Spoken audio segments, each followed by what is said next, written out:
this afternoon, I have got some amazing, amazing leaders. And every time I say amazing leaders, a lot of people, when I say I have a favorite leader, everybody thinks it's someone that I say something and they do it. That's not actually what I call amazing.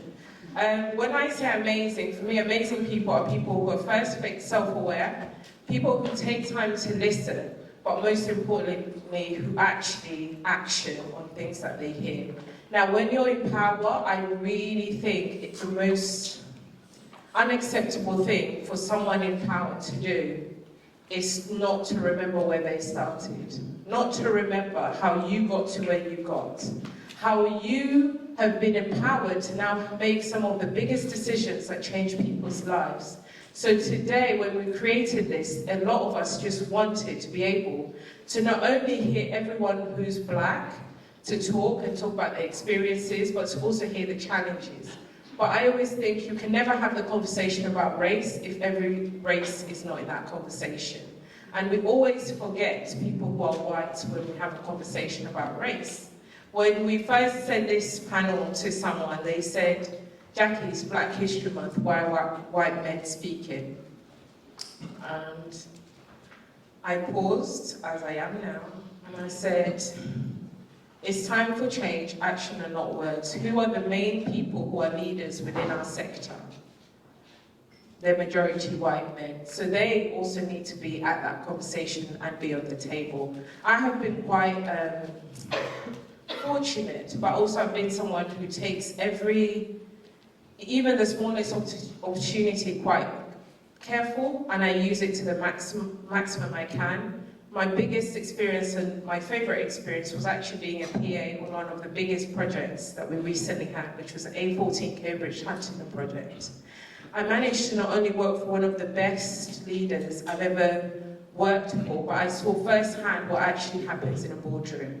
I saw how leaders make decisions, how they talk through those decisions, but most importantly, how they treat their employees. And why I call Mark Berg, who's a Costain Senior Project Director, one of my most favorite leaders, is he never treated me as if I'm a minion.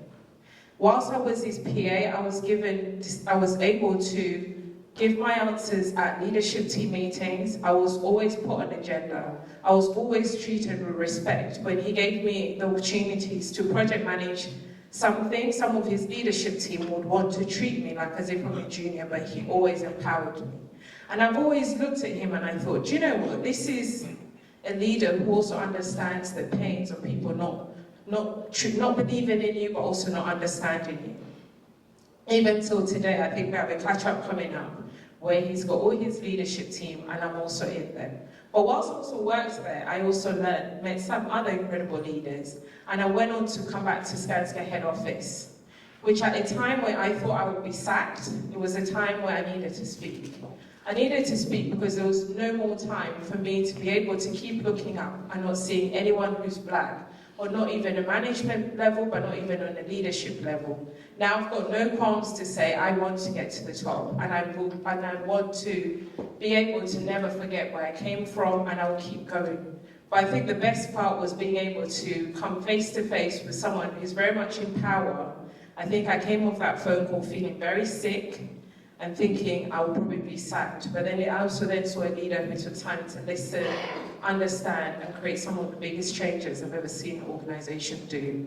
Now that, and also some other leaders, I'm very, very happy to welcome them on stage so that you can get to hear what they're all doing and what they get up to. So I'll call each person one by one, if you can come up, please. So Patrick Flannery from Flannery Plant, please.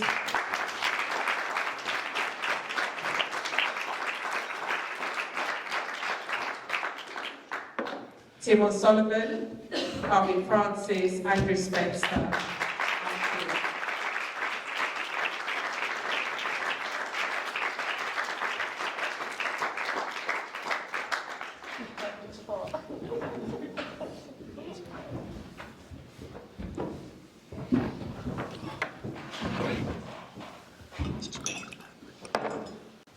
So welcome, gentlemen. It's nice to have you here.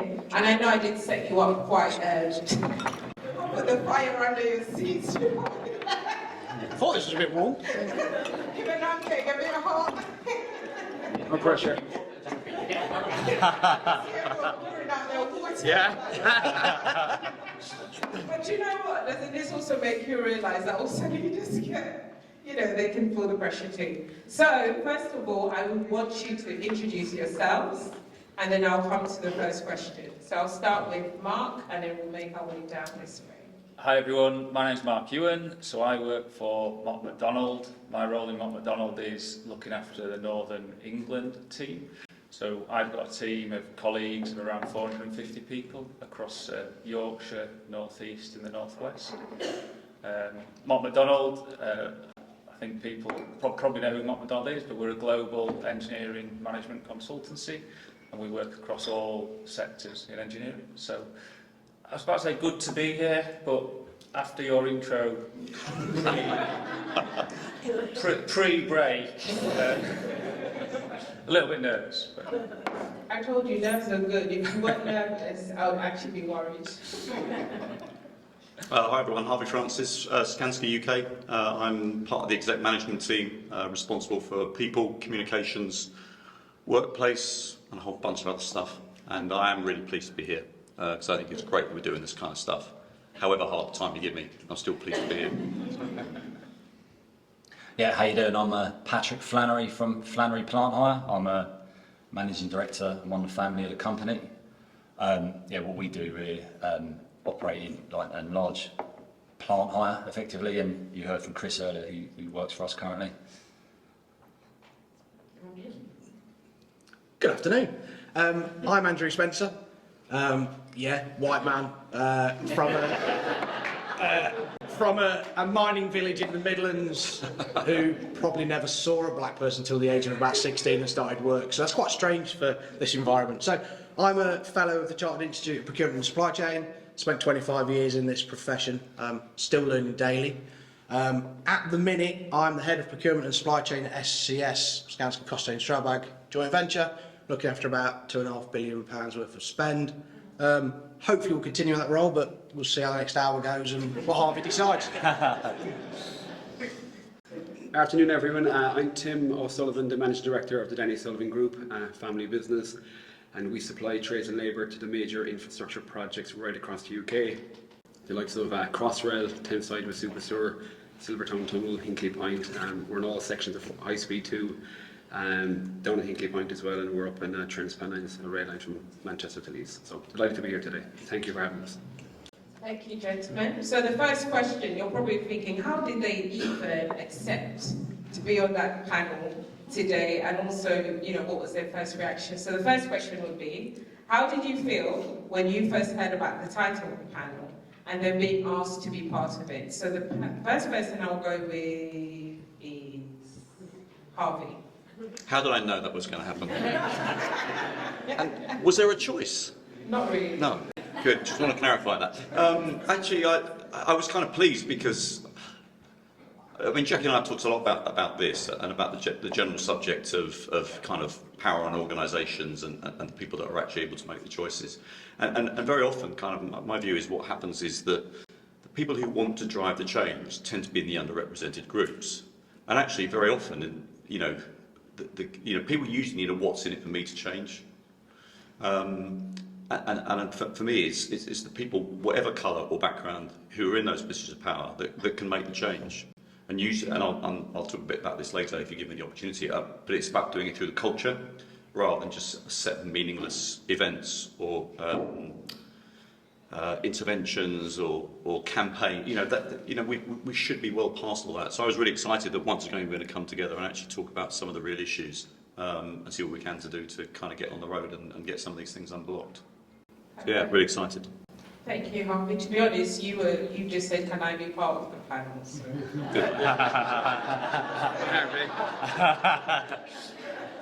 But it's because you're very passionate about this, and this is what I mean by leaders, when they know their roles they play, they're always great. So the next person who I found quite interesting when we spoke about this the first time is Patrick. Well, obviously Laura and Jackie were organising this event, and I went down to our meeting room just to see what it was all about, and somewhere along the way Jackie and Laura railroaded me into this sort of thing. So I wasn't sure what it was about or what to think, but I think, as Harvey said before when we were talking, for us it's about learning about what we can do better, and how we can change things as well, right? Because ultimately, as you were saying, we don't all have the answers either, like, to be fair. Perfect, thank you. The next person is Andrew. A couple of views, I suppose. I was been lucky enough to be involved in helping trying to put the session together because of some work we've done, which we'll touch on later on. But I think a mixture of strange feelings, mixture of panic. I'm going to have to sit and talk to a room of black people who are going to have no clue what I'm talking about and think, what's he talking about? I'm going to post it on LinkedIn because you'll normally see a stupid selfie of me on LinkedIn, and I'm going to get loads of abuse from people going, you're a white person, Black History Month.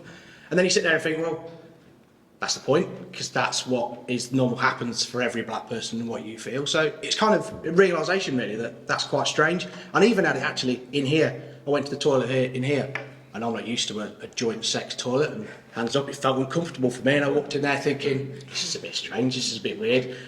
And actually there's the light bulb moments. You think, well, that's how other people feel every day in that situation. So learning on the journey, but fantastic. Thank you. Thank you. Tim? I suppose, to be honest, I had mixed feelings. On the one hand, obviously honoured and delighted to be invited here today to share with you, Jackie, and these lovely gentlemen. And on the other hand, quite nervous, because I'm not an expert in this field. I don't have all the answers, and it's not often you have a white male leader and diversity linked together at the same line. And I do believe that having a diverse workforce is the success of any business. And I do think, look, we're all here today, it's great, but we all have a choice to make. We can do something or we can do nothing, and I certainly want to be on the change that we do something about it.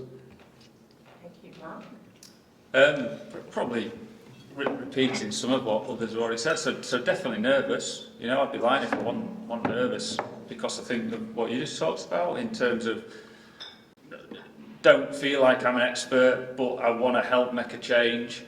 I think there is something in, as a leader, showing that you are vulnerable, and I think if you show you're vulnerable, it allows others around you to show you're vulnerable, and they then want to learn and make a difference. So kind of a bit of vulnerability isn't a bad thing. I think the other thing is I was generally really happy to be asked, because people have mentioned it already, there's a lot of white male leaders in the industry, so we've got to be part of the solution. We don't have all the answers. I want to listen and learn and help, but if we're not part of the solution, if we're not around the table, nothing's going to change. So we have got to be part of it, So great to be here, but nervous. Thank you. It's never easy, so I'm glad. I'm also nervous, to be honest. Standing here and also having the opportunity to be able to interview you guys. It's a bit challenging, but we'll roll. So I don't like reading from scripts, but this one, because it's questions and I have to talk about stats, I'm going to have to do it now. So bear with me, I might sound a bit different from the Jackie you've been listening to. So the first question is going to go to Patrick. The construction industry currently has about 3.4% black people, with just 1% of directors and senior leaders, whilst 94.9% of senior figures in the industry are white.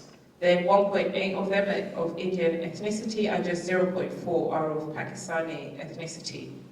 Now, why do you think the construction industry struggled to promote or increase black representation despite the industry's skills shortage? For me, the reason why there's disproportionately lack of black people at senior roles in construction is, in my 22 years in the industry, I'd say that, you've always seen underrepresentation of black people within the industry. So if it's 3.4% today, I imagine, 5 years ago that number would have been a lot less. 15 years ago, or 20 years ago when I started, that number would have probably been near zero. So obviously you are seeing more black people in the industry now, but obviously, because it's been so slow to grow for years, then, there's always going to be a lag of people going from the ground up to the senior positions. I always remember when I started in the industry first, and we were a much smaller business back then, so I used to do the recruitment and amongst many other roles in the business, and literally your workforce is pretty much white Irish or white British, and that was as diverse as it got. Through the years, you started getting a lot more Eastern European workforce in, and and you just did what was, I suppose, easy and what works for you. If you've got people from certain backgrounds coming to you for jobs, you just keep going back to that pool because, like most businesses, you do what works and you probably do what's easy for you, to be fair. But you have seen a big change, especially in the last 5 years. And for me, there probably is an element of a Brexit effect to that, as in all of a sudden, where the industry was relying heavily on an Eastern European workforce, like you can't come over and be a carpenter or a machine driver or a steel fixer from Europe now. So then companies now got to look at things differently, and they have to go to the local populations and they have to upskill people and they have to train people. So I think an offshoot of that is you're getting a more diverse workforce coming through, basically, rather than just relying on the same old that overseas workforce that everyone always used to do. So I guess in that aspect, so I'm probably adding a question that I probably didn't have in before, so sorry about that. But so because I know that I remember you specifically when you were looking at how you had to think differently to ensure that women start even thinking about plant, operating plant in a different way. So how would you start to really promote, I guess, those jobs or those places? Because I think your offices are like in Wembley, for example, which is very much diverse. But I guess how do you start to bring those talent in? But then also how do you start to build them through the ranks? Because I think 1% to be in senior or director levels, to me, is actually quite shocking on any level. So how would you want to see that shifting, I guess, in the years to come? Yeah. Well, talk about women when we were discussing it, because I find now that we probably have, talk about 5-10 years ago, you would have had 0 women in your workforce as in on the ground driving machinery. There was a big focus in the industry and there was a big campaign on that to the point now where you probably have got 11% of women doing jobs that traditionally would have been men. But what you are seeing is whenever we do a cohort of apprentices come through, you normally do them in six people. You'd always have at least 2 women on a cohort. So it's funny because 5 years ago when we started this, we used to target women and try and attract them. And initially you weren't getting great results, but over time more and more women started doing it. But I think the reason more women started doing it is women were seeing women do those roles. So especially on social media, we used to have a huge campaign of like women driving machines, excavators, bulldozers, and I think now without trying, you can just naturally have a lot of women applying for the roles. Probably want to do the same with black people who work for us doing black roles, because you do think in London especially you are underrepresented with the black people in your workforce. I do think there's reasons for that. It's funny because when we work all over the country, you always work on big projects. When you see big projects, there's always like funding from different LEPs and different authorities to employ local populations. And I don't know why, but for some reason, you just don't see that same sort of funding coming from like the GLA or stuff to get construction skills in. So, that's something that's been ignored. For our sector plant, obviously your biggest expense is land, and obviously land within the M25 is very expensive. But, one thing we've done as a business, and I think we're actually quite close to opening something, is having a facility within the M25 where people can get to public transport. So you can start training up more people. Yeah. So. Perfect. So thank you so much, Patrick. So the next person we go to is Tim. So as a family-owned business, what changes have you seen over the years, and what challenges do you currently see in the future? Thanks, Jackie. So my father, Danny, came to London back in the early 70s, so 1971, 10 pounds in his pocket. You can tell an Irishman with the accent that I have. But back then in the 70s, London wasn't a good place for the Irish. There was a lot of prejudice. You probably all know the infamous saying, no blacks, no Irish, no dogs. And, it was a really tough place to work. I think as Patrick alluded to earlier, you probably had to be Irish to get a job with an Irish company. And there's a close-knit community. people seeing after each other. And when my dad started out, he had big aspirations. He always wanted to achieve big things, and I think he soon realised that to do that, you had to surround yourself with people from all walks of life, different religions, different races, different colours. And one thing that we're proud today that we still have as a family values, he always said, see after your people, no matter where they've come from, what they do, what role they do. If they're the cleaner, you treat everyone the same. So glad that I've carried that on now in the family business. But saying that, I think us as an industry, us as a business, family business, look, we still have an awful lot to do in diversity and getting black people into the industry. We have done a lot over the last number of years in terms of attracting new talent in. I'm proud to say that I've our lodge here today that's down in Thames Sideway, doing a super job for us. He's down there the last 6 years. Even we've grown as a business, and for us to grow, we had to build an infrastructure around us, and we've got diverse pool of talent in our senior team, out on the jobs. Our clients have helped us with that, and I'm proud to say that a third of my leadership team are female. My FD and my IT director is from the BAME community. He would have been here today, but he's at an SCS Innovation Day. And I'm proud to say Emmanuel is with us down there. Shout out to you, Emmanuel. Emmanuel is doing an apprenticeship with us in accounting, and he's one of our rising stars. Both myself and my wife Casey, we've a child there, 9 months, Luke, and at the moment I think to get him to get into our industry, it's not attractive. And look at us here, we're white male leaders, and we need to do better at getting the next generation, the future of tomorrow. How do we get them into our industry? Because at the moment it's probably not the most attractive place. I think the challenge for us as a family business and for the industry is how do we continue to build an open, inclusive, diverse workforce that will build the infrastructure of tomorrow. We know that the work is coming up.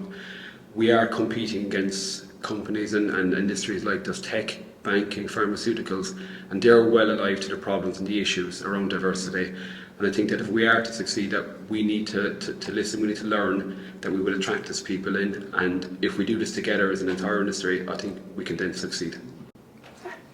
Thank you, Tim. So how, probably won't put you on the spot, I'll hold that for later. Over to you, Harvey. So companies have taken a lot of action to address racism in their businesses, and sometimes this has caused some racial backlash for those individuals that are speaking up, which, interesting enough, we had a speaking up panel earlier on. How do we ensure that actions we take are effective and don't cause harm to our black colleagues? That's a good question, and I think my answer is about culture.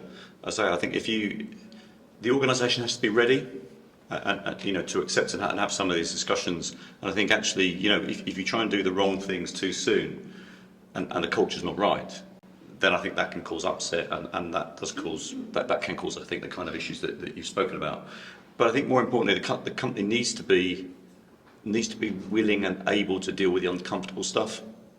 So I can give you a story, a very recent story. Actually, we had somebody that left our business at our request in the last 6 weeks as a result of a member of one of our black colleagues who left. We'd had a fairly bad experience, and he had the courage to stand up and as he was going out and say, this is what's been going on. And we went and had a look, and we talked to some people, and we decided this person wasn't for us, because actually the culture that they were creating on quite a large project wasn't the kind of culture that fitted with the Skanska values, purpose. And we took the decision very quickly, once we'd heard both sides of the stories, that he wasn't for us, and we let him go. And I kind of think, it's inconvenient. That's in a sector where it's quite difficult to get kind of sector management. But you have to be prepared to take the tough calls. We're still in a period, I think Jackie will, we're still, I think, at the education phase. We're still trying to get our organisation comfortable and talking about difficult things. But I think if it's not cultural, and I think, Ronnie, you talked about equity versus equality, and that's what we're driving through our business now. So also one of the things we're doing next year for our leadership development, so we've just relaunched our programmes, but we know that we're going to start with females and black and ethnic minorities. We're actually going to do a bolt-on, recognising that some of those, that there are different issues involved in terms of confidence, primarily in terms of stepping up to leadership roles. So we know that there's something we need to do with them before they then go into the kind of the main cohort. So I think it is recognising that the organisation has to be ready. Otherwise, you just drop the interventions in. I think that you can very easily, because they have no context for it, and therefore I think that you do risk the backlash in terms of, nobody's explained it to me. I've not had the chance to explore it. I don't agree with it, and therefore I'm just going to kind of paddle my own canoe. And organisations let it happen, and you can't let it happen. You can't walk by in the same way you don't walk past safety. You can't walk by this kind of stuff either. Yeah. I think for me what stands out is that it's probably the biggest reason most people don't speak up, is because we have, and you're right, the sector is very much used to people thinking I'm untouchable and nothing will happen to me. But I think for me that just shows that when a company starts to walk the talk, you start to set the right behaviours in place and really start to set your colleagues to know that when things, when you speak up, something at least will get done and be investigated well. Thank you for that, Harvey. The next person will be Andrew. So from your perspective as a leader, what do you see as the top 3 challenges or barriers to inclusion? There's hundreds of barriers, but I suppose I'll start with acknowledgement of there is an issue, and I'll tell you about a little story and how I became enlightened 2 years ago. I'm quite proud to say, really, I had really no idea about race and the impact or the shadow I was casting by my actions for many years, not in a bad way, but oblivious to it, bumbling along in the world. So COVID hit, George Floyd, and we spoke about that during the day, and we started sharing a programme, Be Better Together programme, and I started working with Jackie, who is wife, mother, friend, everything else all rolled into one, and she's been my personal mentor in this space, so great. And I, in my usual way, tried to put a forum together, and one of the questions with Jackie, when this is on Black History Month, let's get some senior black leaders from the supply chain. Brilliant. I'll go and do that, Jackie. No problem. Back in a few days. Yeah, that was my thought exactly. I was like, you go, I'll wait for you. And I came back and went, Jackie, I ain't got any. I can't find it. I'll ring back. No. Hang on a minute. I don't know any. I don't know any senior leaders that are black across the industry. We've managed to find a couple. That sounds ridiculous, but found a couple from a different sector and got some join us, and we've got a couple of operatives that joined us on the day and it went really well. And I remember also one of the other conversations that I had with Jackie was the kind of open, how do we bring new people into the industry?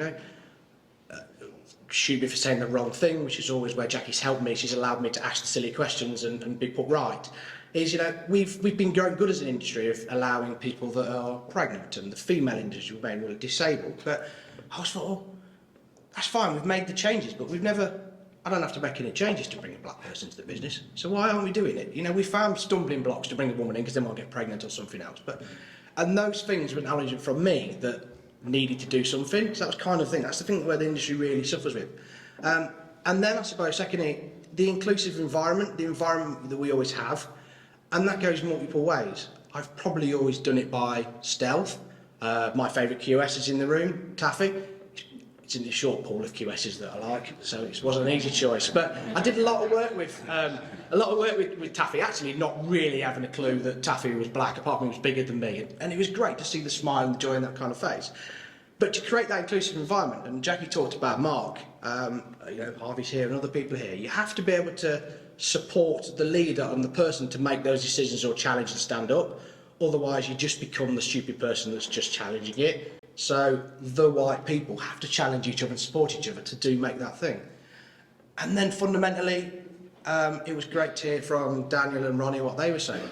I've done a lot of work with Martin over the last couple of years, and this has heightened the sense that actually, if you think about the procurement model we have in the UK for construction, it's probably broken, isn't it? It's daft, right?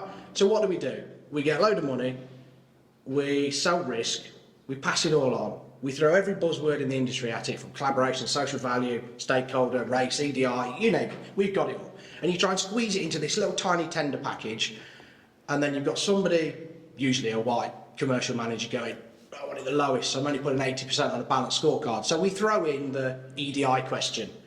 What's your EDI policy? And Daniel sends a photograph back. And actually it means nothing and has no effect, because then you go through so many hurdles of government. So if you think of the procurement process, and it'll be broken. So I'm really quite passionate of thinking, and I know minds aligned on this, is how we fundamentally change that. So when we are procuring in the future, what is the enablers to make it do something different rather than always falling back to, traditionally, we always talk about the pounds and pence, and how do we get away from that? So they are, I think, some of the challenges I see.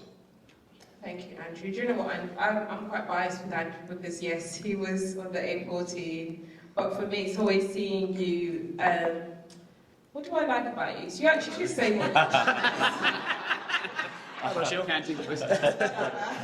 Yeah, Andrew just says what the issue is, and he's like, I might just be thick here, but he's like, this is just the issue, and he's like, I'm not that smart. And I think if many of us just took out the corporate facade and actually just start being real and just looking at issues as they are, because sometimes we used to laugh at Mark Berg that he sees things through rose-tinted glasses, but what we meant by it is he never saw an issue as something you can't solve. He always knew there was always a way around it. So I'm always impressed at that part. See, I told you, what I call great leaders is not what everyone else thinks is great, probably. So Mark, over to you. I hope you're not feeling under pressure for the next one.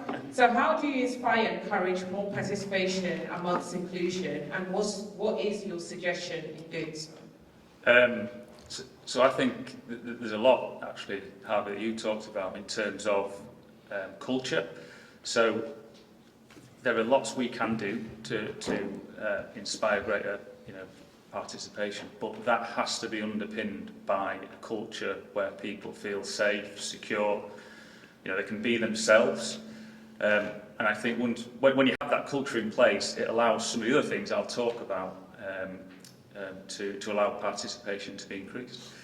And certainly when I'm with my team, my leadership team, one of the things I'll talk about is how important it is that we are diverse, that we are different, that we have created an inclusive team where people can be different, but those differences are celebrated. I know I can see some people in the audience will roll their eyes when I say this in terms of my team members. I'll always be saying it would be such a boring world if we were all the same, if we're all thinking the same. And no offence, guys, but when I look along here, how boring does it look? So we've got to celebrate those differences, but how do we make it a safe and secure environment where people can? So some of the things we've been doing in Mott MacDonald, things like just talking openly about race, giving people a platform to talk and share their experiences, their lived experiences, which helps other people to learn, like me. Like one of the things I found incredibly powerful was reciprocal mentoring, and the reciprocal mentoring. So I was paired with a black colleague in Manchester, a guy called Mike. And I will be forever grateful and indebted to him how open and honest he was with me about sharing his experiences as a black person in the UK. And, I was chatting to someone over lunch and I felt guilty in that I didn't really appreciate any of what he talks about until I took the time to listen and understand. And that was really the trigger point for me to then want to learn more, want to read books, want to understand more about black history. I'm not an expert, I am still learning, but as a leader, the really important part is I then go back to my team and I tell them about my experiences, so they want to do the same. They want to learn, they want to help make a difference and increasing that participation. I think the other really important thing that I found with the reciprocal mentoring was it then allowed me to help Mike. So I became an ally of Mike. I became a career sponsor. I was able to help Mike kind of navigate through the world of Mott MacDonald, corporate world of Mott MacDonald. And again, sharing that experience and telling others about that experience and how they can perhaps do the same.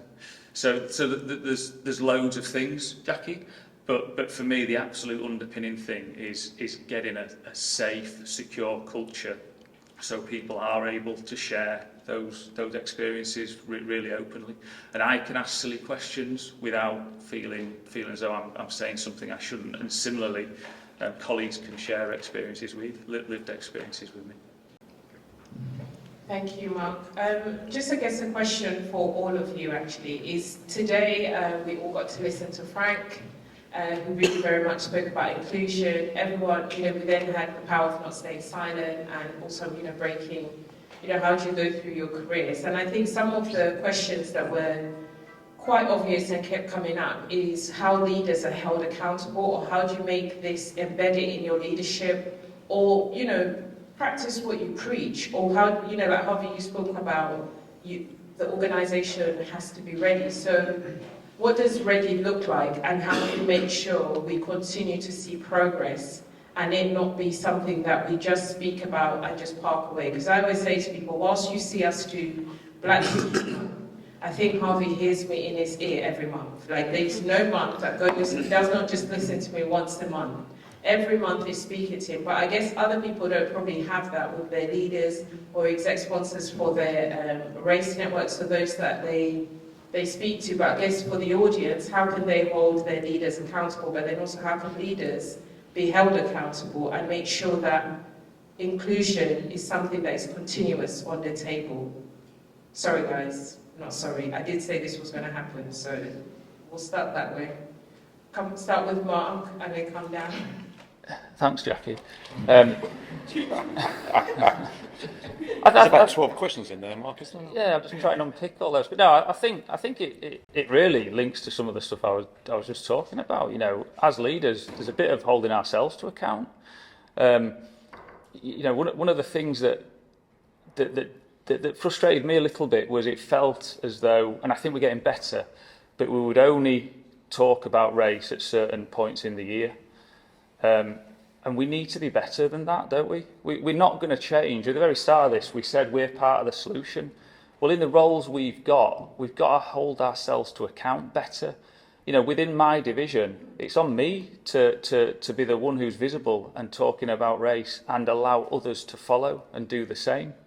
And it's back to creating that safe environment where people within our teams can feel they can shout up and challenge. And if they do shout up and challenge, they're not going to be told that no voice isn't, your voice in wanted to be heard. It's got to be a two-way thing. So I think I've answered a bit of your question, but there was a few others in there. You gave me a lot more, which is good. I'm always one a lot more than I ask for, as you know. Culture again. But I'll be more specific in terms of in addition to setting the culture, it's also doing the hard stuff. So it's about making sure, a lot of companies go down the policy route or quotas and all those things. And I kind of think you can get some limited success with those, but if it's not baked into the culture, they won't stick. Or if they do stick, they'll stick for the wrong reasons. So I think in terms of leaders holding themselves to account, I think it's, the exec has to be on board. And it has to be kind of driving and hardwiring stuff through each of the organisational areas. So at the same time that you're building the culture, you also got the communications, you've got the role modelling, the taking the tough calls, to tell the organisation that it's serious about it, and actually creating the right kind of environment and the safety and where people can have the discussions and kind of work out for themselves. Because my sense is that I think a lot of bigotry comes from a lack of understanding. And it's also fueled by the media, it comes from schooling, it comes from upbringing, and a lot of those things just never get challenged. And, my experience, if I think about after George Floyd, that's when I really came into contact really with Jackie, and we kind of almost by accident developed doing a co-mentoring relationship. But it made me realise that the reason a lot of this doesn't get talked about is because people don't know what to say. They're frightened of using the wrong words. I mean, Patrick and I were having a chat over a cup of tea out there about terminology. And the trouble is, I think that the press also inflame the situations as well in terms of, and it is very difficult. So you have to create the safe space for people to explore. And it was really nice because, Jackie would say to me, you can ask me anything. And I'd ask her some stuff, and I'd check some stuff with her, and she'd ask me some. But that's what we need. All of the time that this stuff is not spoken about and sits under the counter, we're never going to make any progress. So actually, we started to do is roll out the kind of relationship Jackie and I've got, and actually try to encourage the organisation to just start talking about these things. And we always laugh about the fact that the book about why I no longer talk to white people about race. I absolutely understand that, But my view is always, please keep talking to us about it, because if you don't, nobody else is going to. And you know, with the best will in the world, my lived experience is my experience. You know, so I'll never understand unless people take the time, and I take the time to have those conversations and really understand. And I think that's how leaders can hold themselves to account. It's no longer okay just to kind of tread the status quo and just keep going. But if the exec team's not on board, you can do lots and lots of other stuff through the organisation, but it won't stick. It really won't. That's my observations on that. Thank you, Harvey. Yeah, there have been interesting conversations. But actually, after Ronnie's talk this afternoon, someone spoke to me and they said they've been, you know, they're a black man, they've been distanced from their network, but actually they're seeing why it's important to start speaking up. And I think from our conversations, you know, which we talk about this, very consistent, is just, I always say to everybody also who's black or brown, when they say I don't want to talk anymore, I say, well, so if you want the problem of the minority to be solved by the majority who don't actually understand what we're talking about, you need to kind of start doing that partnership and really start to come to a place where you understand each other, because, you know, some cultures are living in very excluded environments, and the only time you come together is in organizations. So actually, if you don't have friends or family who are outside of your own race, then start making it a priority to diversify your friendships, because something I think Frank said earlier, he said, everyone knows a white woman. Not everybody knows anyone who's, if they're majority white, the majority know white people. So the more we stop talking, and everyone, then we say nothing is changing, we kind of need to start moving more into, and that's why we said, let's continue talking about race actually as much, although I get what Renan Lodge meant by it a lot, because it does get tired, but for me, if I want to see change, and I want to be in a culture and keep talking is quite good. I'll now stop talking, and Patrick, I'm not going to forget that I'm coming to you next. You keep looking at me like, no, I haven't. Same question to you. Yeah, well, for me, being held to account is really about, you know, is your workforce actually diverse, like at all levels? Because you can talk about it all day long, but unless you have an actual diverse workforce, then you're not really doing anything. So for me, that is what accountability is really. So how do you ensure the inclusion, whilst it's diverse, that it's going to be the inclusion piece is in it? You're looking at me like, Can't say that again, sorry. I said, so it's good to look at the diversity, but I guess how do you make sure that inclusion is embedded in, so people who are different can all come together and still feel included? So how do you make sure the inclusion part is very much embedded in the organisation and through the ranks? Yeah. Well, to be honest, that is a tough part, because for me, I can see certain parts of our business is very diverse, and in certain areas is not. So obviously he's trying to get that through your whole business, and you know, that ain't an overnight change, because it takes time and it takes transition of people sometimes, because you know, you can only bring new people in when old people go. So you know, that is like a big job for us, to be honest with you. I feel like everyone's going to come out of here challenged. So gents, don't forget, before we go today, you all need to write your commitments over there, just before I forget that piece. Andrew, same question to you. The simple fact is leaders are not held to account, are they? Hands up in the room if you've got anything about EDR or inclusion on any of your PDR or goals for this year or last year.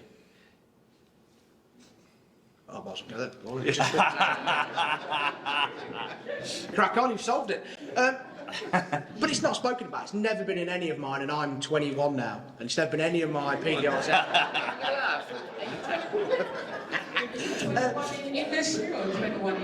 I'm not revealing my secrets.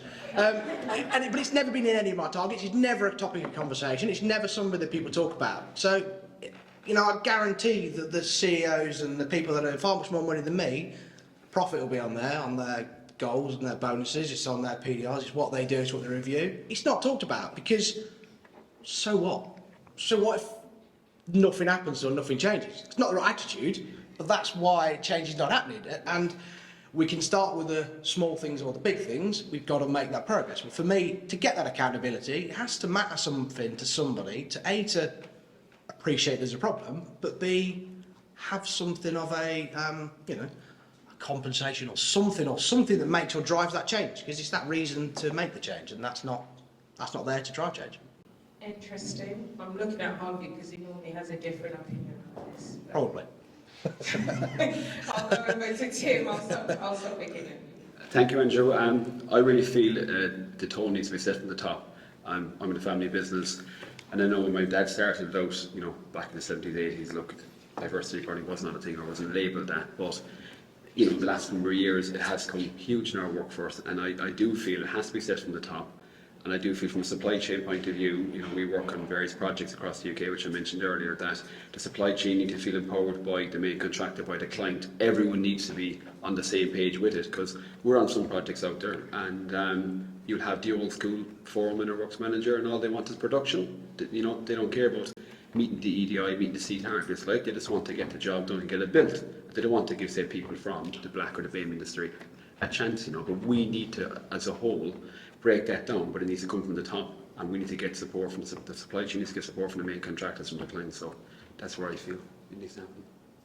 Really good. So a lot of accountability today. The good thing is we do have some people from HS2 and National Highways. I think Network Rail too. So the last one, I'll make sure the gents also finish well before I go into question, is what are you most proud of so far? I'll start with Tim and go down the other way.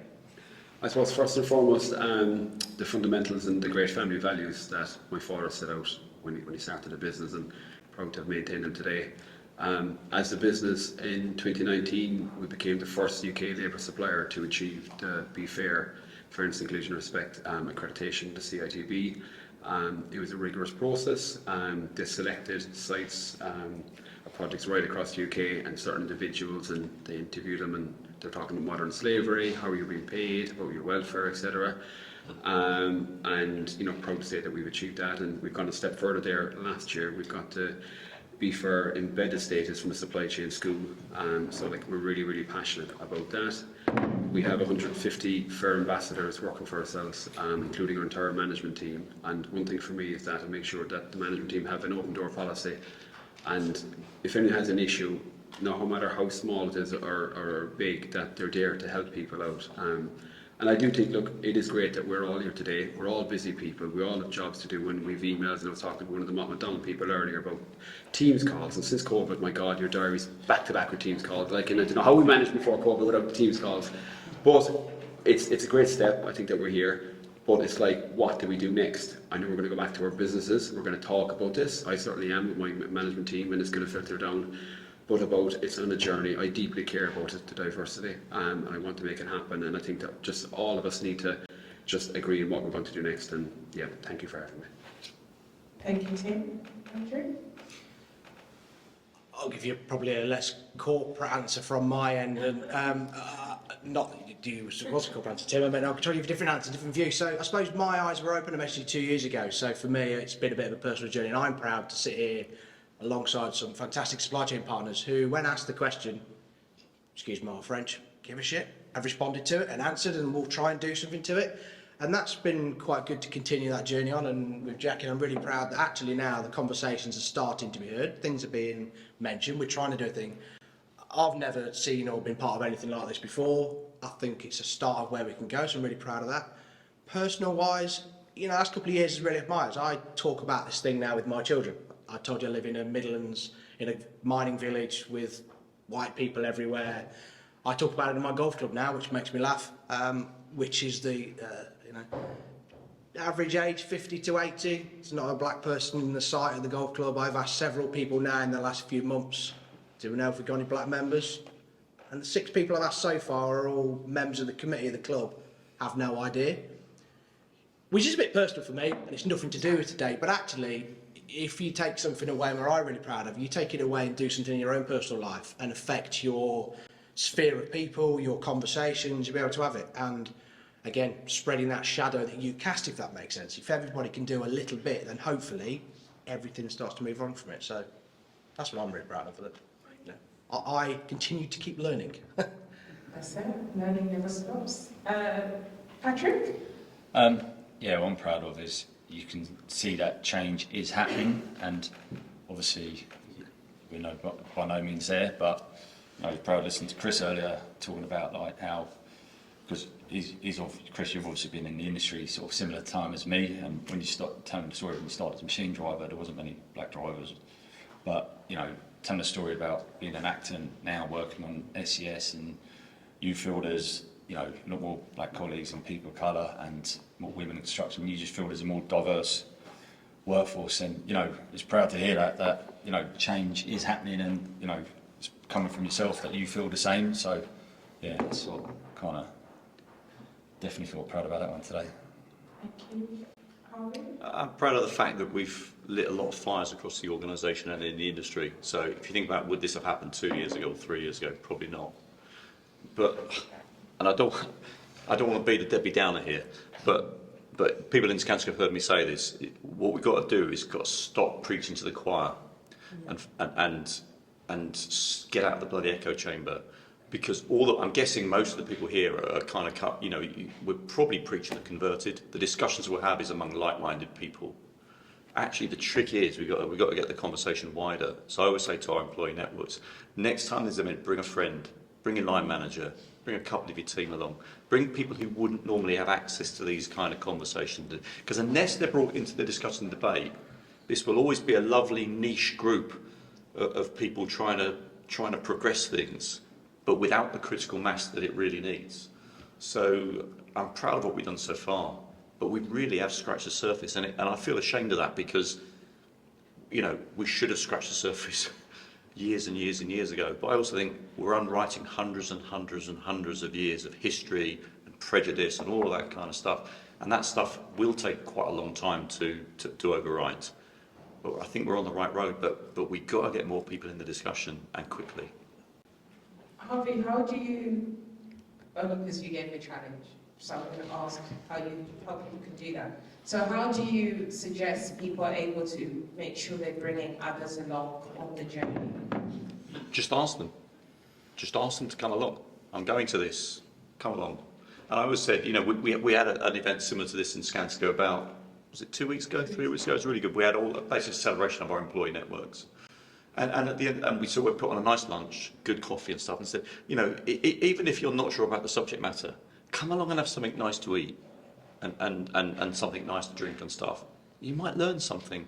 It doesn't need to be really heavy, but actually, you know, you will walk away probably uplifted. You will learn something, and hopefully then you'll take that back to your project or your site. And you never know. It's a bit like you were saying, and you got, you know, Tim, you were talking about taking this back to your management team. You know, it's those little things. You know, one person talks to another couple of people who say, go and have a look at that next time. It's really interesting. I learnt lots. That's what we need to do. It's simple. There's no magic formula to this. There's no hate the word. There's no playbook. You know, there's not. It's just, you just got to keep talking about it. And last but not least, Mark. Yeah, most proud of it. It probably doesn't sound a huge thing, but in my last leadership meeting, probably about a month ago, one of my colleagues, Richard, I noticed he'd just taken out a book, unannounced, and he'd handed it over to a colleague in the audience, Daisy, who's part of our leadership team. And I kind of said to Richard, what's that you're just giving a Daisy?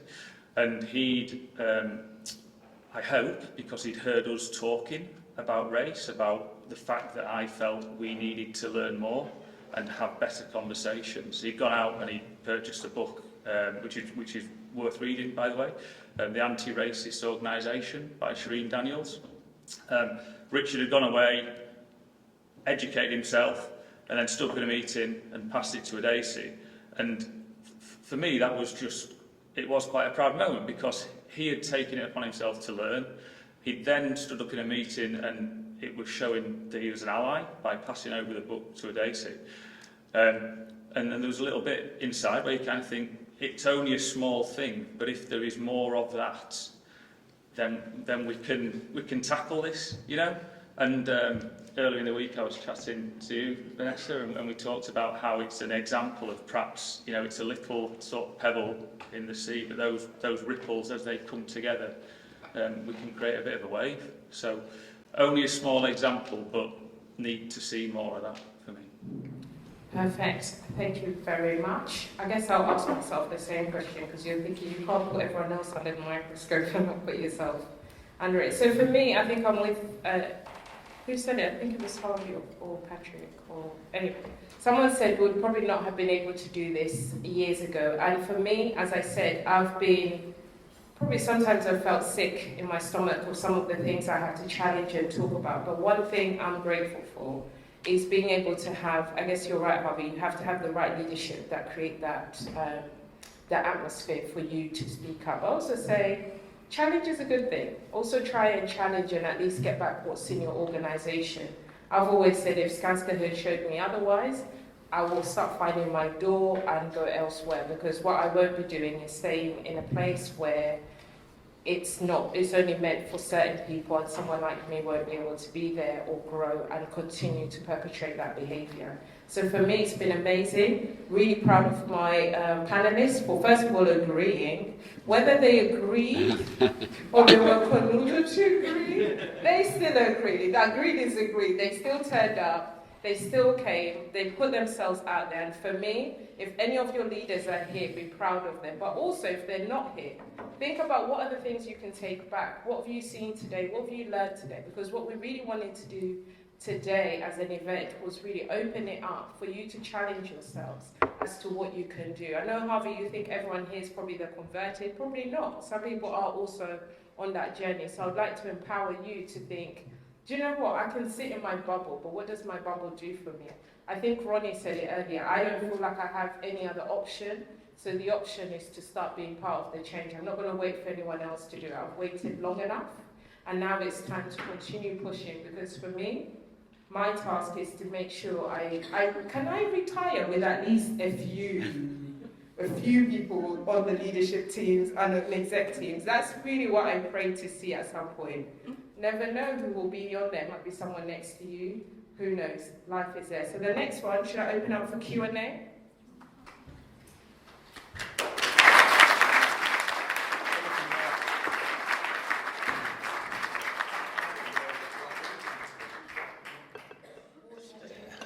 Hi, Taddy Zero from Paul McDonald. So my key takeaway for the day has been, in regards to the EDI budget, 50% of it could be lost. As Frank was saying, we need to almost transfer the informative information and make it more transformative. As an engineer, I see that specifically amongst black people, the big issue is in regards to retention with maybe trust, in regards to line management, and just knowing about equity, diversity, and inclusion in regards to the middle management area. I've seen senior management and maybe early management know about equity, diversity, and inclusion, but not much middle management. How could we keep, or how could the exec keep the middle management more accountable to equity, diversity, and inclusion? Who's going to take that? Do you want me to take it? Yes, please. That's a lot in there. Good question. I mean, I think there's a number of ways you can do it. I'm not a big fan of tick box training. You know, so many organisations say, "Oh, we've got unconscious bias training. Everyone's done it. Everyone's been through it. They've got to do it. So what?" You know, actually, that's the worst thing, is just to send people and just to get a tick in the box. So I can just tell you that. So I don't know. We did a thing called Your Lived Experience, which is a big project last year to try and understand how the different demographic groups interact with our culture, how they experience it, what they think about the leadership, what they think the blockers are, the opportunities. And as a result of that, we knew that actually our biggest issue is site. We have some issues in the office, and I'm talking about not diversity, I'm talking about inclusion. But the sites still are not where we'd want them to be. You know, and there's some stories that came out that we weren't proud to hear. That it was really tough for the exec to hear it. But the really nice thing is our CEO said, now we've heard this, we can't unhear it. And now we're morally and duty bound to deal with it, and that's exactly what we've done. So actually what we've done is we've put together a program so we're trialling, we've got 2 cohorts going through at the end of this year. We're calling it Catalyst because what it's trying to do is it's not just a training thing. It's about giving people an intervention that makes them feel really uncomfortable, to actually put them in a situation where they're not majority, they don't have the majority skills, and they're unfamiliar. But the important thing is the bookending. So before they go on there's a site climate inventory that's done, so the team have to kind of rate the site leader on a few things, and they do it 360. They go on the program, And then they have a bunch of access to coaching. We're using for the first time online coaches, so the real people. But rather than trying to book a meeting that, with diaries, someone else talked about the Teams, spending all day on Teams, you can call the coach up at fairly short notice and have that kind of, that coach, this has happened, what am I going to do with this? And then we repeat the adventure in 9 months' time and a 360, just to kind of see actually what's moved. And we know that there'll be some people that drop out, there'll be some people that will say, I don't want to do this. And do you know what, that's fine. That's fine if they self-select out, because what that means is they're not the right people for us, because actually they're not in line with our values. And then we're supplementing that with active bystander for the leadership teams to support that leader. So really trying to make sure that actually, if you start with the management teams on those sites, but it's interesting, you talk about engineering and change and transformation and stuff, is my other learning from this, which is kind of, it's just my observation, is this isn't a problem like any other problem. This is not something that you can just apply a 10-point plan to and do your research. This is, we've said we're just going to plan out the first year or 18 months and then take stock, see where we are, and then see where we are, what's worked, what hasn't worked, and then think about what the next leg looks like. But I think it's also about the leaders asking questions when they go to sites, when they go out to project teams. Actually ask what they're doing. What's the diversity like on your site? What are you doing around inclusion? What issues have you had? What's your leader profile look like? Because once the leaders start asking those questions of their kind of middle managers, things do start to change. Perfect. Thank you very much, Harvey. Can I ask that you let me know which panelists you want to answer, if you want everyone to answer. Hi, so I would like to put this out to everybody. So I know that you've talked about what you've learned and what you'll take away, but obviously with the title being Time for Change and it's action, not words, I'd like to know what immediate action each one of you will take after today with your organisation regarding inclusion, because as we were talking earlier, Frank was saying diversity and inclusion gets mixed up very, very quickly. I'd like to know what you would be doing with inclusion.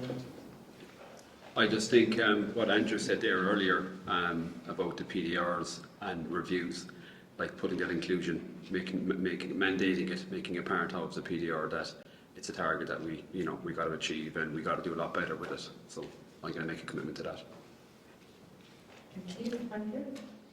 I think from my side, it's just time to do something different, isn't it, and push that switch on and not have this conversation every year because it's Black History Month and I'm trying to do something with Jackie. It's going away from here and making sure that we continue having that conversation with Martin and we do it with the team. So I suppose the real eye-opener is he's doing something different in the procurement piece, and listening to Daniel and Ronnie speaking about, there's so many opportunities out there. So I suppose that's where the commitment for me is to go away from here and measure where we are on BAME owners and everything else, compared to set target where we go to, and not measure the intent but measure the impact, which is also spoken. So for me, it's just, let's just do something different, let's try it. Thank you, Patrick. Yeah, it's just, the big thing is like looking at your business, and one thing that obviously that's gone through my head today definitely is, even if you are diverse in your business, are you diverse right through your business and diverse at every level of your business? And obviously I can say that we're not, and especially at the senior level, but obviously that's something we definitely need to look at and address. Even listening to some of the other people talking today, like especially Nick saying, and we're talking earlier, about people not wanting to put through candidates with black names and on CVs, and it's just something that you think. I've heard two people say that today. One obviously Nick when he was up here, and obviously someone else I was chatting to earlier, and you just kind of makes you think, is that going on in your own business? Is that an area we need to be focused on more? So yeah, there's a few things definitely I'll take away with me from today, that's for sure. Thank you, Harvey. I mean, we've already got a fairly ambitious plan in place, but actually there's two things for me. One is actually we talked about it when I came from our exec team meeting this morning. We decided that actually we needed another session to hold ourselves account in terms of the personal plans that we made. So there's a corporate plan, but there's also the individual plan that the exec team made in terms of actually holding ourselves to account. So that needs review.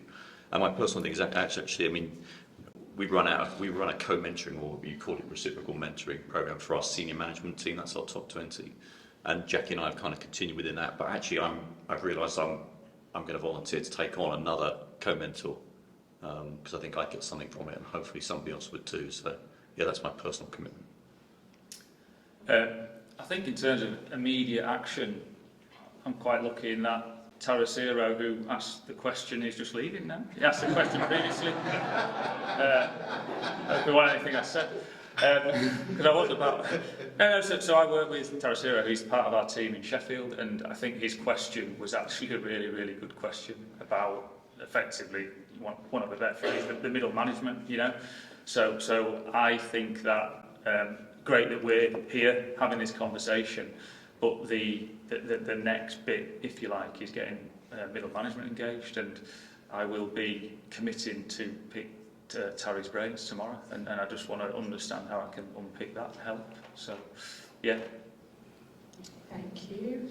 One more, and then we're going to open it up to everybody, all the panellists back anyway, so maybe two more. We've got one there, and then next. Just. Just brief. My background is I spent 10 years with Jacobs as a technical director. While I was at Jacobs, I did an MBA, more than qualified to sit at the senior level. But the glass ceiling existed.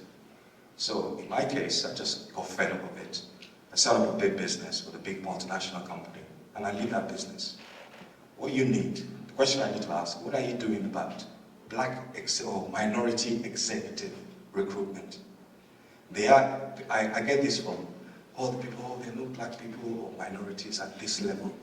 Most of us have MBAs. I believe that qualifies us to sit at the executive place. But we send things to all the companies. They just tell us how unqualified we are. And I've set up a business that is making over millions of pounds. And I'm just thinking, there's something wrong with the system. You need minority executives. There are plenty of them out there. What I found out is a lot of people that graduated, the time I graduated in 1995, are in Qatar, they're in Nigeria. All my colleagues that qualified as chartered surveyors and are working abroad. I actually was, I was in Dubai for 5 years, running away from something that I shouldn't be running away from. And I came back and started to say, I need to do something as well. You need minority executives to help to shape your policy and move your organizations forward. What are you doing about it?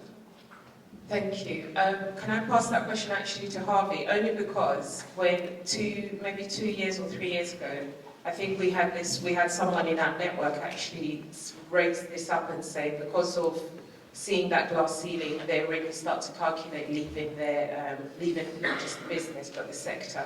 And I guess for me, this question just links back to that. So I'll put you in a hot seat.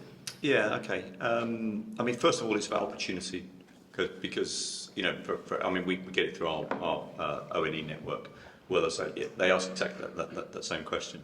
But of course, what you have to have, that kind of implies that you either create an extra role or you have to kick somebody out of the role. But fortunately for us, we've had, over the last 2 years, we've had 2 exec hires, so legal counsel and chief finance officer. And we were much more purposeful and mindful about where we went to do the external hire, because we didn't have diverse succession within the organisation. So we purposely used a headhunter that specialises in, and the brief was very, very clear. Don't come back to us with a non-diverse shortlist. And my sense is quite often, are there any recruiters in the room? Stick your hands up. Not the Skanska folks. I know we've got some Skanska recruiters, and you'll shoot me for this afterwards, and that's fair. But actually, my observation, I'm not levelling at this, but some recruiters are lazy, and actually some recruitment companies are lazy. So actually what they'll do is they'll just come back and say, oh, we had a look around, we couldn't find anyone. But actually there's 6 really good white CVs. And because you've got a line manager saying, I need to get these jobs filled. So actually we went to a diverse headhunter. So we've hired, so our exec team is 40% female and 40% non-white. And actually we are so much better for it. The quality of the conversations. my only challenge to you, and don't take it the wrong way, is it's not just about qualification. It's also about the relevant experience for, you know, in terms of kind of what we're hiring for. So you're right. You know, the qualification is one thing, but it's also making sure that the people that we're going to get, given the niche kind of sectors in which we operate, are the right people. We've seen it before. We've hired, not at the exact level, but one down. We've had people that don't have that right, and because of the nature of particularly tier one contracting, you can get yourself into some right pickles if you don't have the right kind of levels of experience. And that's why, if you've got a diverse team, it's looking at the roles initially that you can bring them into, where actually you can get a much greater, a much nicer mix. And I say we've really benefited from it in terms of the questions that get asked, the solutions that we arrive at. You know, we'll never go back to doing it the way that it used to be, for sure. Sorry, just to add to that, the roles I'm applying for are not new roles. They are roles I have done before, or something like that. They're just basic roles. Nothing spectacular, roles that I have acquired the skills to do. I wasn't suggesting you did. I'm just qualifying it so that you understand. I still think there's an issue with that system, because people are starting to visualize that at leadership level. Even to show you how bad it is, I was starting to think to myself that I couldn't do it. Then I joined up with a multinational company in Holland, became the country director. I realized that I could do it. Absolutely. But the problem is I wouldn't get the opportunities in the UK, which is sad. Now all my colleagues, that I graduated with, moved abroad, minorities. Qatar, Dubai, South Africa, Nigeria. That's the reality. But my sense is not all companies are the same. And I think, you know, if you have an enlightened CEO and an enlightened exec, that's what you need. There are plenty. If you look around at, I don't know if anybody saw, one of our competitors had a leadership reshuffle, and I just chuckled to myself this morning as I saw it. And as Construction Inquirer reported it with the sea of white, middle-aged faces, all male. I couldn't help but consider the irony, given where I was coming this afternoon. So, yeah. What I would say is that they're not all the same. Thanks for asking the question. No worries. Just make a comment on that. Ronnie, sorry.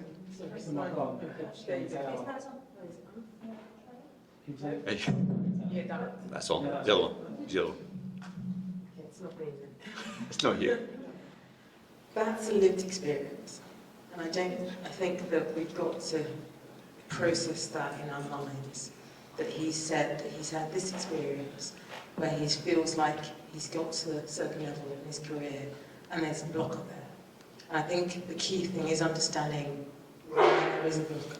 So I get it in terms of you guys on the podium at the moment, you're doing what you can, but there are a lot of people around you who possibly aren't. Oh, totally.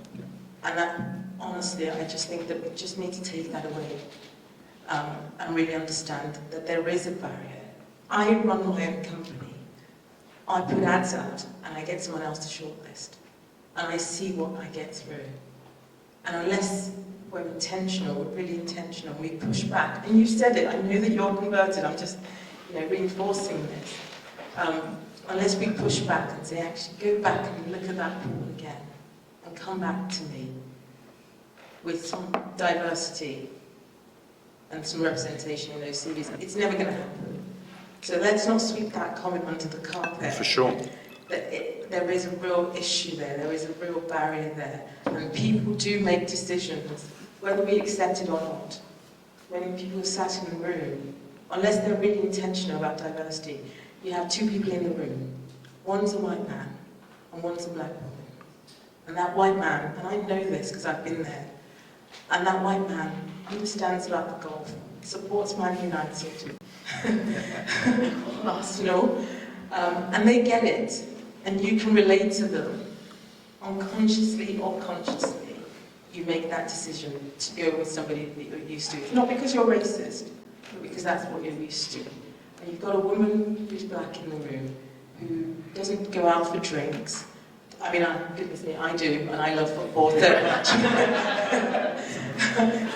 I'm a football, so I don't put people in a shoebox, but I'm just saying, there, sometimes you have that scenario where you've got somebody there that relates to you, you find relatable, and they get the position. You don't always make the decisions. The people at the top don't always make the decisions. But it's making sure that you're passing that down. And the people who are making decisions understand that that's a real barrier there. And there is a glass ceiling. Whether we like it or not, it's there. So, yeah. Do you know what? I really love what Ronnie just said. So do you think there's a challenge then for leaderships to set that challenge for hiring managers and recruiters within the business? Yeah, sure. Every recruiter's probably looking at me like, should actually just call us out to be held accountable. I think one more question, or is it? Can we open it up to? Oh yeah. So we're going to ask for all the panelists to come back.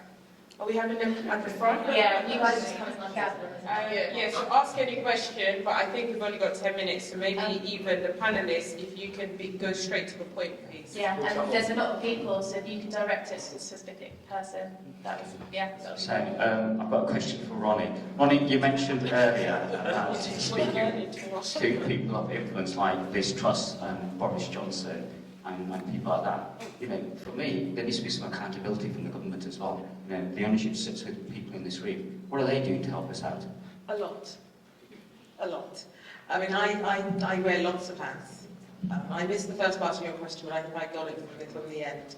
When I sit on the ethnic minority advisory group for the government, another thing I actually got on the list, and we meet once a month, once every couple of months, to talk about what government can do for ethnic minority businesses. So the government is listening. The issue we have with the government, and I can't speak out of turn at the moment because I might get kicked off the advisory group, but the issue we have is there is a lot of instability at the moment and ministers moving on. So we need to find some balance first.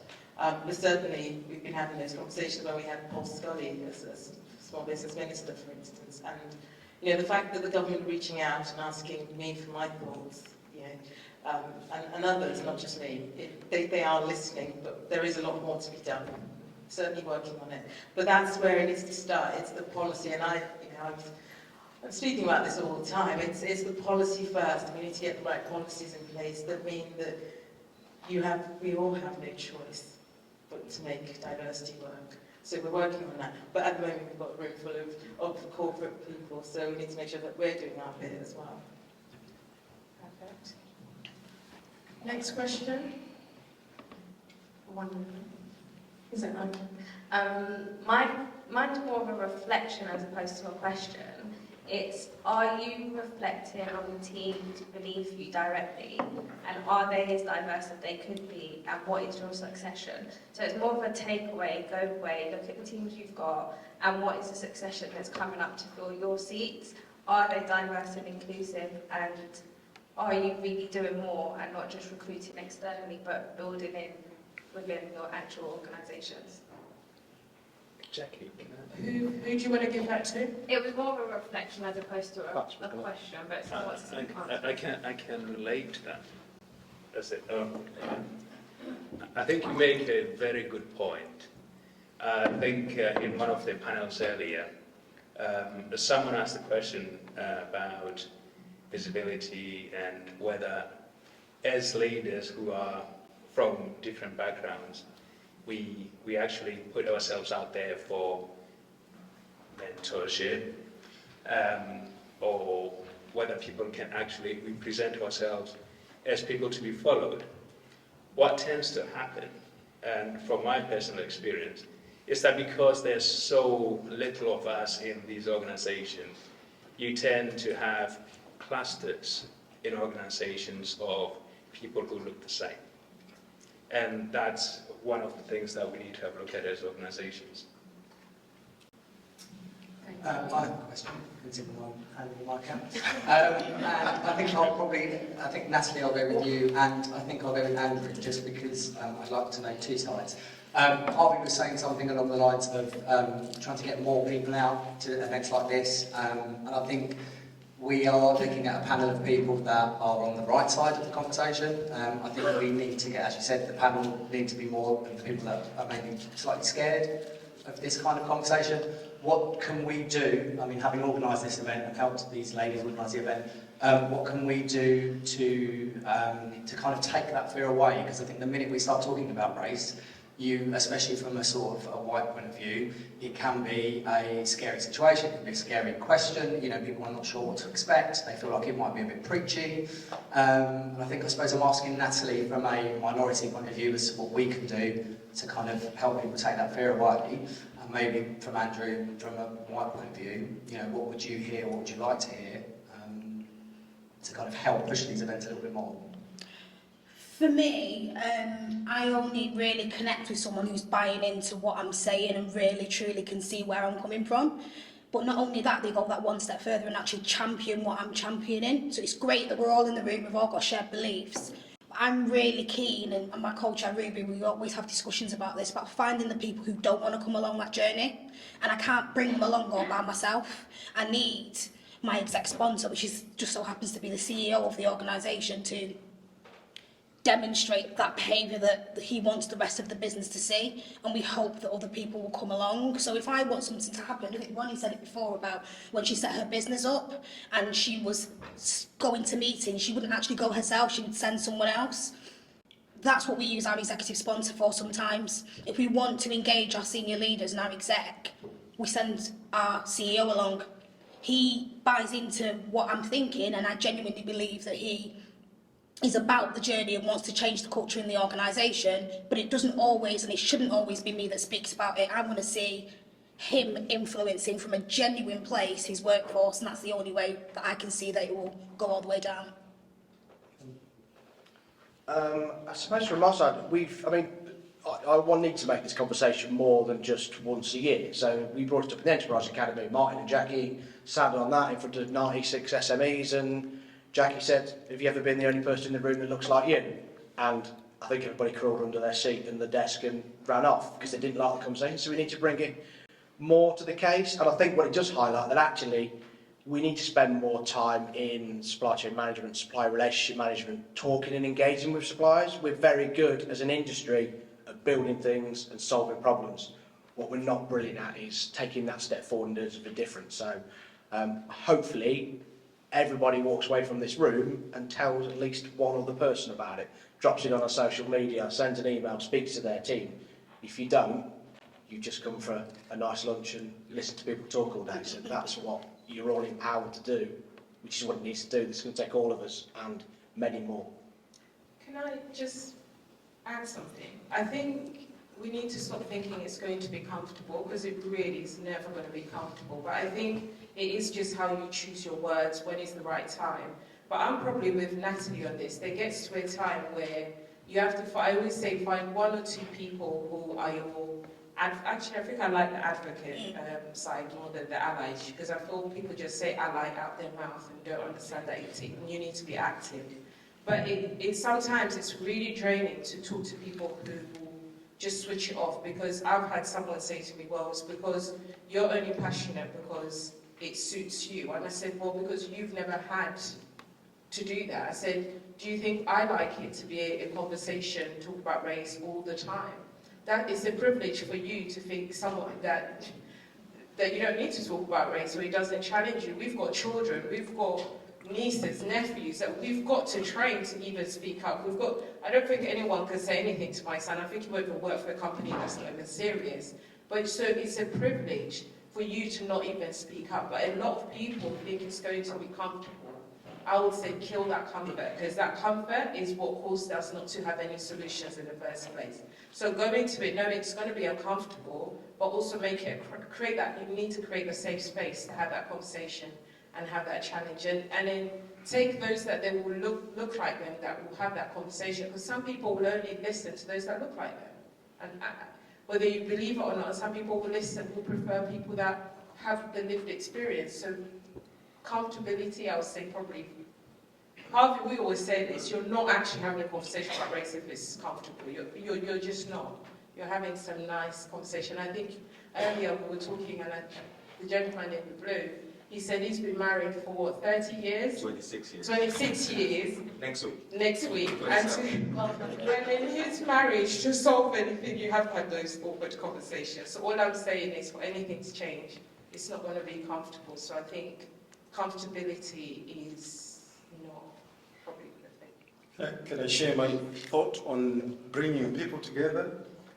We should learn a lot from the LGBT. I think they've managed to make that gig very big. So, and they use, I remember speaking to the organizer of the LGBT within the organization that I was working for, and I said, how do you bring people together? And they said, we use convening power. The CEO of Google is there, or the executive director is there. This is, how many billions project? HS2, huge project. And bring Liz Truss here. I'm sure she'll bring the critical mass with her, I think, right? We have the connection, so we should think about it.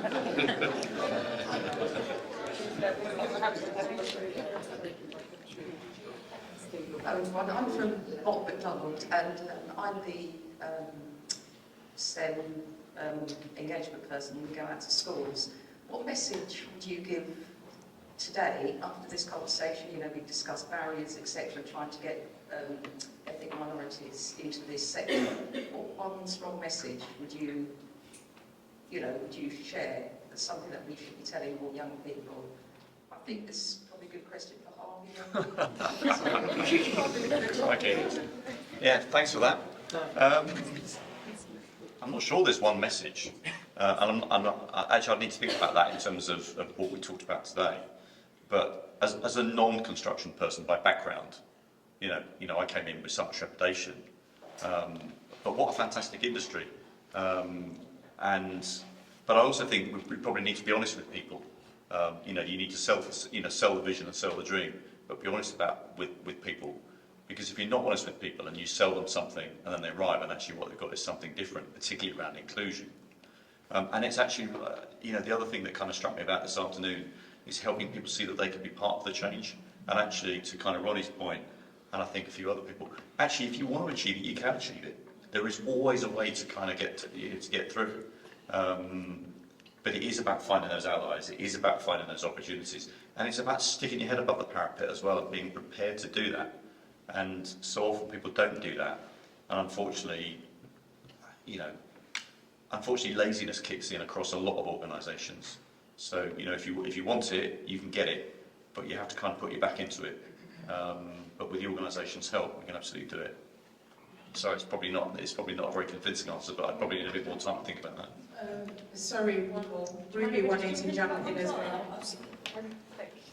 I'm kind of going to contradict you a little bit, Harvey. Cool. Sorry, but I think for me, and this is one of the first things I do when I speak, I do quite a lot of STEM engagement as well. And the first thing I remember saying to a group of, I think it was mainly Asian women, and I said to them, and I sort of probably shouldn't have, but I sort of went, it's going to be harder for you.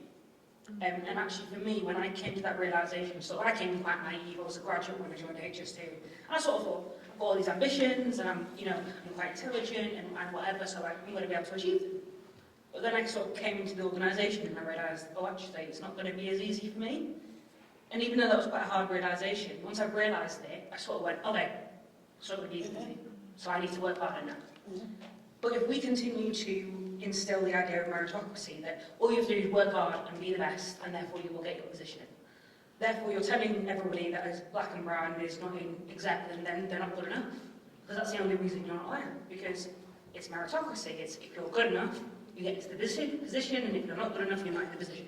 It's a complete lie. So let's break that down. Let's tell children that actually, yes, you have to work hard, but that's not the be-all and end-all. You know, you may still not get to where you want to be. Because otherwise, all you're doing is you're continuing to knock people down. You know, if kids are working hard, or you know, you're graduating and you've been working hard, and they're still getting knocked down, they're going, well, something's wrong with me then, because I'm clearly not good enough. So actually, probably not the most optimistic message, but actually, let's be realistic and kind of go, you know what, actually, it's going to be harder for you.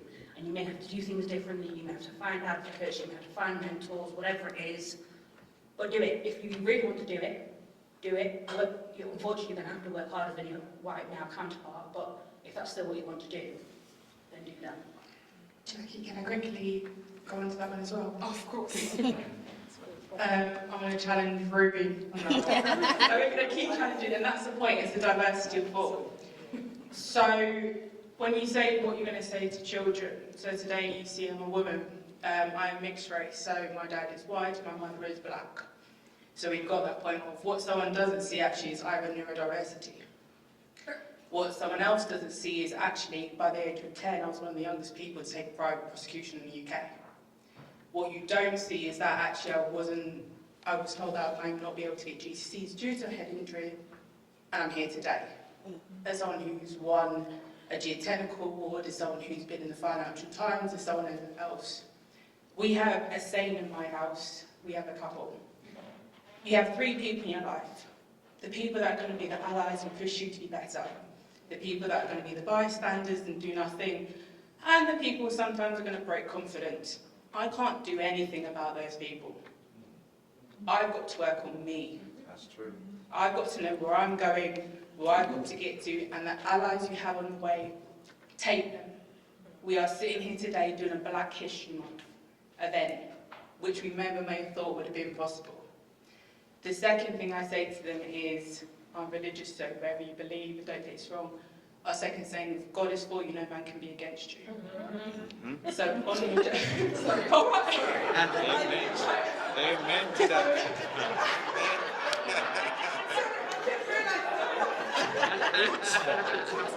Preach.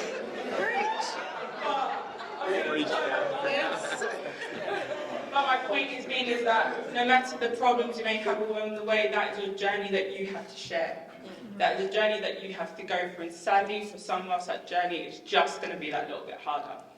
But the point is, with resilience and determination, we work on some of the biggest projects, and sometimes solutions we may not have today, but we will have. And we do that problem solving. And we battle, we grow, we build, and we work with one another to build that inclusive environment. So for me, I'd say to kids, is keep striving, keep dreaming, keep believing, and don't believe.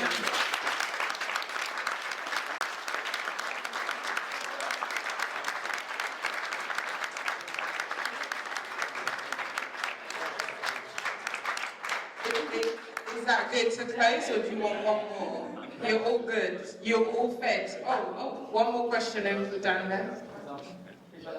While he's getting the mic, I'm going to say I agree with the 3 of them.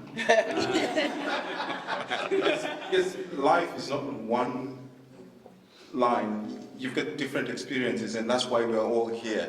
That's a different lived experience. That's a different lived experience. And so is ours. So they are all relevant, but it's how you navigate the complexity of life and work environment, because it's very complicated too. But I think without that challenge, it becomes bland. So be up for the challenge and go for it. I think that's what I'd say to them. Yeah, I just want to say, as an industry, you've made massive inroads in terms of, for example, health and safety. You brought rigorous processes in, audit trails, and made some massive inroads. Why do you think, as an industry, you're not translating that into this particular arena? Ronnie, for example, said earlier that throughout her career, she went through various positions, collated all that knowledge, and left, and then flew the nest, and look where what she's achieved. So how do you think, as an industry, you could potentially look at some of the successes you've made in your involvement in infrastructure, in technology, health and safety, amongst other areas? How can you take learning from that and maybe translate it into this arena? And Ronnie, my doors are coming your way. What did you say, sorry? Ronnie, my doors are coming your way. No problem. Who did you want that question? I'll just answer it from a safety perspective, because it's, again, a conversation I've been having with Ruby quite a lot lately, and I've been speaking publicly about, and I actually wrote on the board also my commitment to push this. We need to treat EDI the same way we do safety. And Frank said it earlier this morning about if you see something that isn't right or could harm somebody that's physical, so if there's a trailing cable, you would report that and you would do something about it.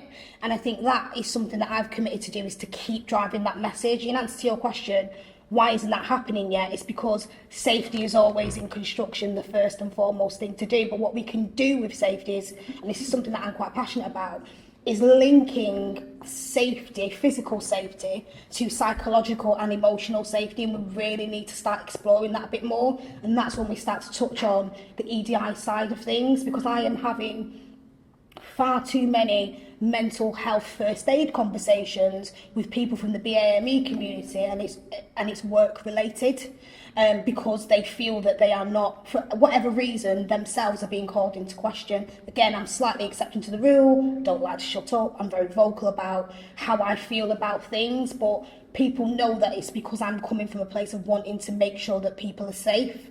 So if we keep that conversation going, it's going to be a bit of a shift, but we just need to use safety to connect to people and connect to the hearts and minds of people. That's, in my view, one of the strongest ways to do it in this industry. Yeah.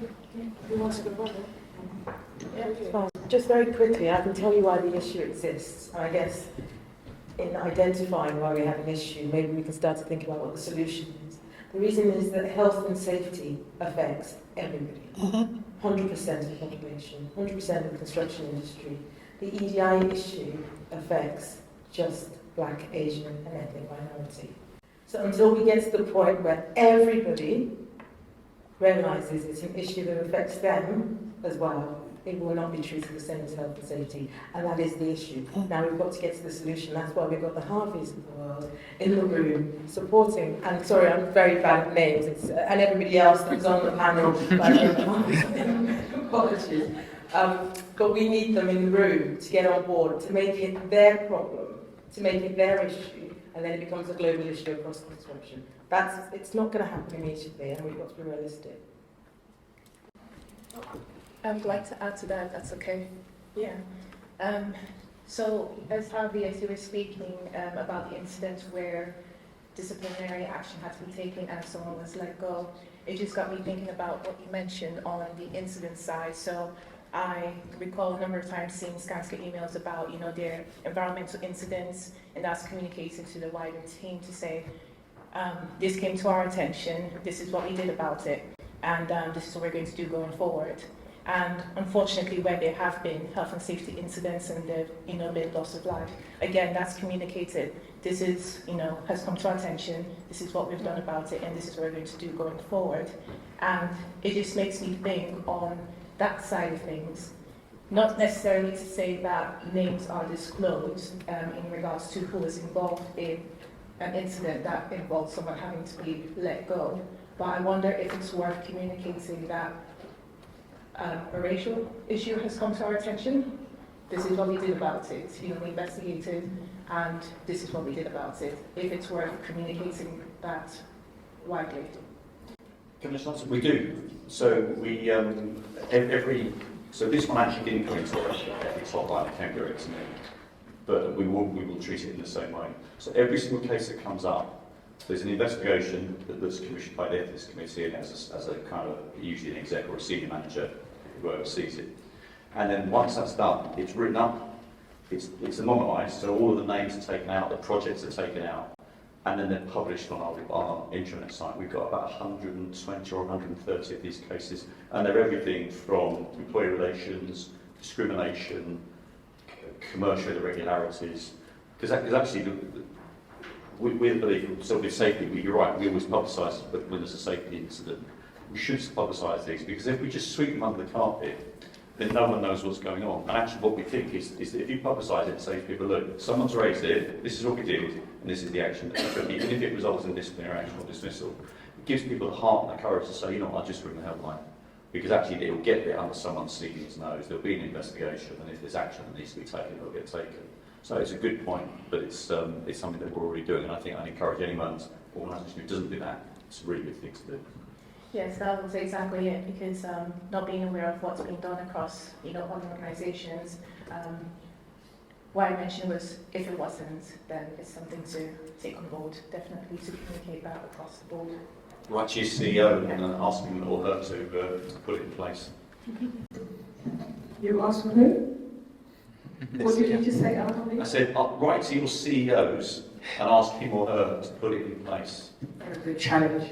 One more question. Yeah, just a quick one. For the clients on the panel, the HS2s, the Highways Englands and the Network Rail, I think we've got, what are you guys doing about linking EDI KPIs to payments? Like, what are you doing to actually drive this change from a commercial point of view? Because I think Andrew talked about fact that if it's not balanced scorecard, it doesn't have that on there, then no one's going to do anything, no one's going to care when it trickles down. Who wants to take them? I'll give her that. And I thought, I'll go after you. So I think in terms of the HSD anyway, we have really clear sort of EDI targets for our entire supply chain, so that's tier 1, tier 2s, and they are directly linked to payments. So if you're not meeting those targets monthly, yearly, then you're not getting the sort of payments. So the area that I work in, so I work in the rolling stock teams, who just sort of awarded the contract, and we report on sort of benefits and things like that, which are linked to kind of EDI 6 monthly. And again, if you're not meeting the target, you're not getting the milestone payment. And to me, that seems like the most simple way of doing it. And I'm sure there are probably kind of ways around it if you don't meet a target a certain month or something. But I'm going to don't have too much detail on it myself, so I don't want to say the wrong thing. I don't know, Nick, do you want to comment? I don't work for any of those companies, but it's just something sort of around that area. So when I think of what your father's done, done a fantastic job, but he had male white counterparts to compete against. It's not just he was white, here you go, here's all these contracts. So where we are today, and I think about being in this room, if today didn't happen, I wouldn't meet all these influential people. I didn't make the male white leadership, I was 50% there, maybe next year. The point I'm trying to make is, it's not directly with payments but opportunities. If I never got the opportunity to sit and speak to people in a room like this, that would never happen. Now, it doesn't mean that because I'm here I get the contracts, it just means I'm in the playing field and I've still got to do what Tim, your partner, did and compete against everyone, and that only drives competition, and for everyone there it just makes everything better. So what I would say is if things like this happen more, and whatever background you're from, you were in the game, like the lottery, you've got to be in it to win it. I think the point we've been saying is some people haven't been in it, but if we can be in it and we can step our game up and work hard and run multiple businesses at the same time, and we can level up and we can compete. So I think, we just get more involved, do things like this, and all network. Okay, do you know what? Today has been so amazing. So can we give a massive round of applause?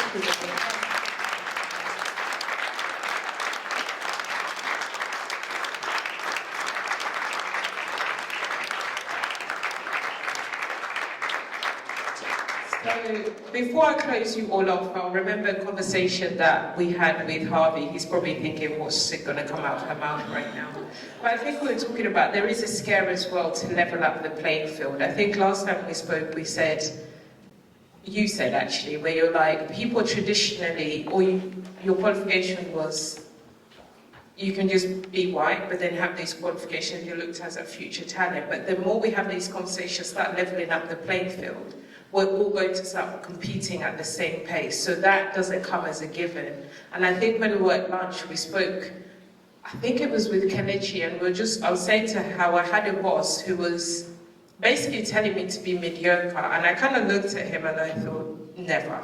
I can't get away with being mediocre. For me to even pass anything, it's got to be above board. Even when someone tries to put my PDR on me expectation, I don't believe in that rubbish. I've always got to go up and above and beyond. So you have to remember that a lot of people who are black and brown, probably, I think Lorraine Martin's always said this, probably overqualified for the jobs that they're in. But I would also say, let's start to open those opportunities. Take time to network. Take time to expand your people around you. So I hope today you've really come out with something that you can really do, push yourself, and Harvey always say to me, if someone says you can't do it, and you know you can do it, just get it done. That's all you need. You don't need to wait for anybody to say, can. No, you get it done. And if they're giving you that mediocre stuff, Anyway, unless you like mediocre lifestyles, I'm not interested. I don't like mediocre friendships. I don't like anything mediocre. I'm very much a very black and brown. I believe grey is just for furnishings, and that's it. So yeah, so thanks for being here today. Thank you to all our partners. Can we give a massive applause to Laura?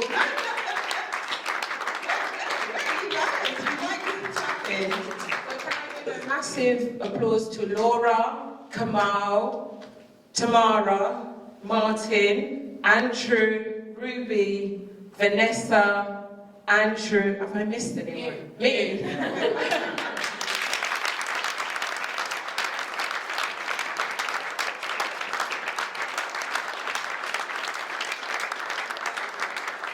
you so much. So drinks, network, get in touch, and remember, go back, challenge your leaders, challenge yourselves.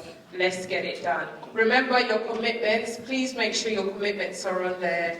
Next year, if I can stalk all of you on LinkedIn, it'll be great. And those that know me, when I promise I'll stalk you, I normally stalk you. It's always going to happen at some point. Please put your commitments in there and have a good time networking and getting to know each other. Thank you so much. Can I just say one thing before it runs off? Probably understated is a role that somebody has played in making this event happen. It's been driven by their own personal passion. I like to call her a friend and everything else. But these events don't happen. Jackie's done it selfishly. She's done it for herself, but she's done it because she really passionately cares about this industry. And that comes out in everything she says. So from behalf of myself and everybody else, Jackie, I know you was nervous today. You were brilliant, you're awesome. Keep it up. Thank you, Jackie.